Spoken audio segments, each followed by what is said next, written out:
بہت لائق احترام ہے جب یہ اسپیکر تھے اور اس وقت یہ لیڈر دی اپوزیشن کو کس طرح بولنے نہیں دیتے تھے. یہ ریکارڈ کا حصہ ہے, ریکارڈ کا حصہ ہے.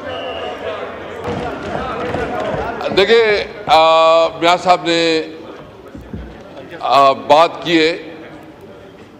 میرے حوالے سے میں ایک بات ان کو یاد دلانا چاہتا ہوں.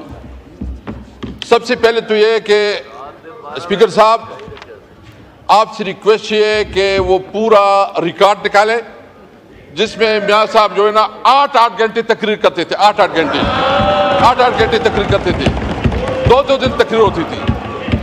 اور انٹرسٹنگلی میں دوسری بات بتاؤں, میں آپ کی ریکارڈ کے لیے آپ بتانا چاہتا ہوں کہ کبھی تاریخ میں ایسا ہوا ہے کہ بجٹ اجلاس میں فائنانس منسٹر کی تقریر سے پہلے بھی ہم نے اپوزیشن لیڈر کو اس وقت موقع دیا تھا.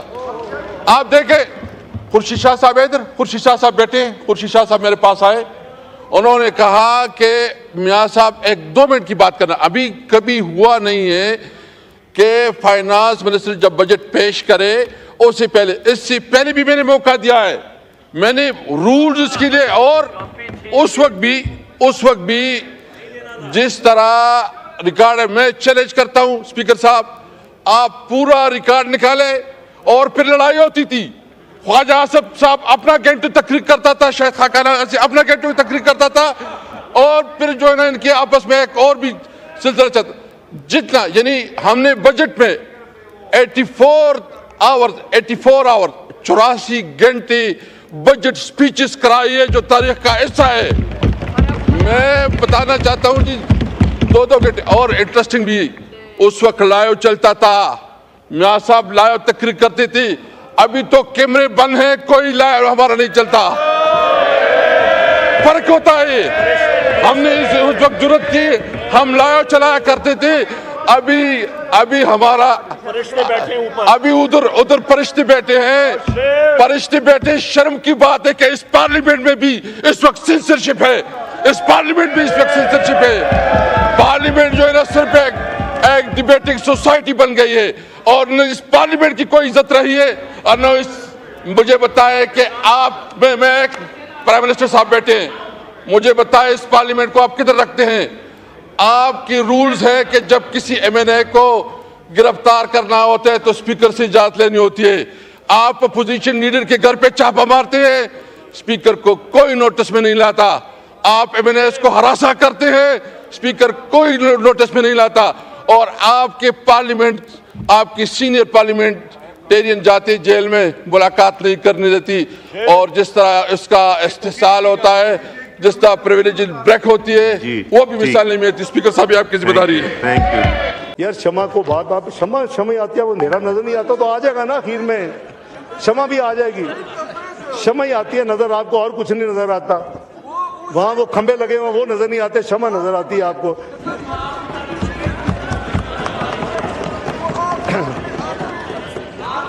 جی نو کراس ٹاک. جناب اسپیکر, یہ جو 80th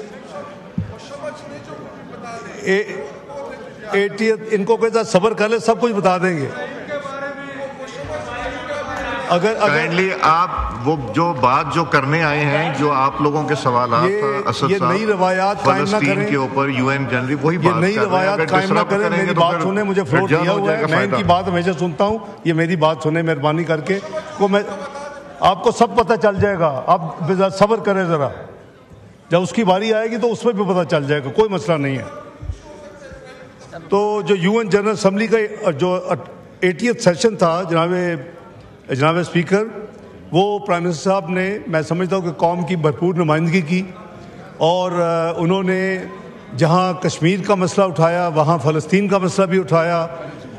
جہاں انہوں نے دوسرے گلوبل ایشوز پہ ذکر کیا, کلائمیٹ چینج کا, وہاں پاکستان کا انڈس واٹر ٹریٹی کا خصوصاً ذکر کیا.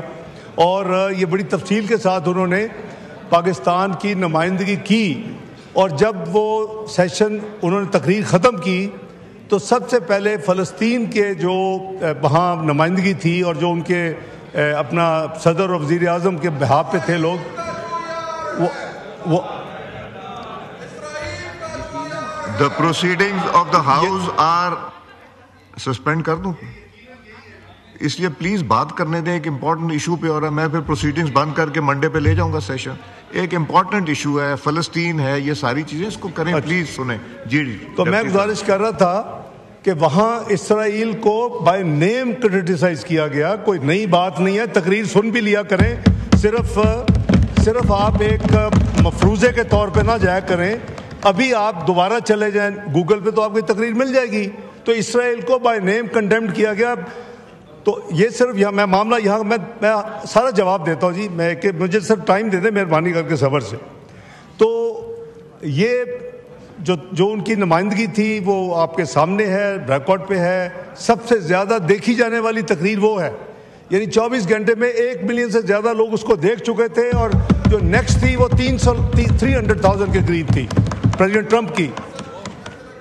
اس کے علاوہ گلوبل ڈیولپمنٹ انیشیٹو آپ کو پتہ ہے کہ وہ چائنیز جو ہے وزیر اعظم انہوں نے خود چیئر کرنا تھا. پاکستان اس پہ مدعو تھا اور پاکستان نے اس میں وزیر اعظم صاحب نے اس میں خود اس میں نمائندگی کی. اسپیشل کلائمیٹ ایونٹ جو ہے جو ہماری چونکہ جو فلڈز کا مسئلہ ہے اور جو پاکستان 1% سے کم ایمیشنز کے باوجود دنیا میں ٹاپ 10 کنٹریز میں ولنریبل ملک ہے, اس حوالے سے وہ بہت اہم ایونٹ تھا. اور اس میں جو نمائندگی وزیر اعظم صاحب کی تھی اور اس میں پریزیڈنٹ آف برازیل خود اس کو چیئر کر رہے تھے. اور جو COP 30 ہونے جا رہا ہے وہ برازیل میں ہونے جا رہا ہے اگلے چند مہینوں میں. اور اس کی میں سمجھتا ہوں کہ ریلیونس بہت زیادہ تھی اور اس کی نمائندگی بھرپور کی گئی پاکستان کی. اسی طرح ملٹی لیٹرل میٹنگ ایک ہوئی, اس کی تفصیل میں فلسطین کے حوالے سے اور غزہ کے حوالے سے سیپریٹ ابھی عرض کروں گا.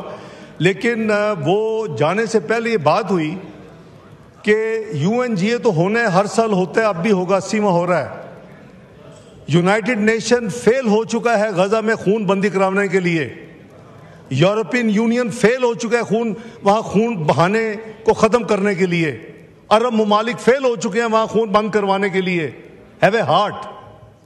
کوشش کیا تھی کہ کیا پاکستان, اور یہ کوئی اناؤنس کر کے نہیں, یہ ایک نوبل مشن تھا اس وزٹ کا, کہ کوشش کریں کہ ہمارے ساتھ اگر کچھ ممالک مل کے, US is the perhaps the last hope now, کہ اگر ان کو انگیج کر کے یہ خون بندی جو روز ہو رہی ہے معصوم جانوں کی, اب وہ بھوک کی وجہ سے بیچارے فوت ہو رہے ہیں وہاں لوگ, کئی درجنے روز وہاں سے نکالے جا رہے ہیں, اور جو گئے ہوئے ہیں ان کو واپس آنے نہیں دیا جا رہا.